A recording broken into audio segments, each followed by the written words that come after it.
आमा, यो शब्दलाई कसरी बयान गरौँ? यो शब्दको के भनेर वर्णन गरौँ? हो आमा, शब्द नै काफी छ। नमस्कार सम्पूर्णमा, म अनिश दाहाल र आज तपाईहरुमाझ आमा सम्बन्धी एउटा मिठो गजल लिएर आएको छु। र गजल लेख्ने सर्जक हुनुहुन्छ दिलकुमारी बुढा। उहाँ स्वयं जुम्लाको सर्जक हुनुहुन्छ र उहाँको गजल मैले सामाजिक सञ्जाल मार्फत फेला पारेर तपाईहरुमाझ यति मिठो गजल सम्प्रेषण गर्ने मौका पाएकोमा एकदमै खुसी छु र आशा छ सम्पूर्णले यो गजललाई सुनेर तपाईहरुले उस्तै खालको प्रतिक्रिया कमेन्ट गर्नुहुनेछ र हाम्रो च्यानलमा नयाँ साथी हुनुहुन्छ भने हाम्रो च्यानललाई पनि प्लिज सब्स्क्राइब गरिदिनु होला। र हाम्रा दिलकुमारी बुढाजीको गजलका शेरहरू यसरी अघि बढ्छन्।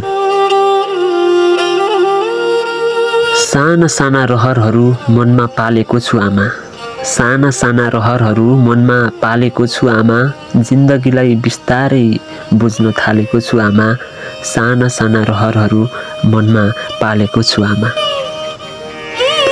काँडाहरू जति भेटिए पनि जिन्दगीको यात्रामा, हो काँडाहरू जति भेटिए पनि जिन्दगीको यात्रामा, पन्छाउँदै पन्छाउँदै यी पाइला चालेको छु आमा, साना साना रहरहरू मनमा पालेको छु आमा, जिन्दगीलाई बिस्तारै बुझ्न थालेको छु आमा।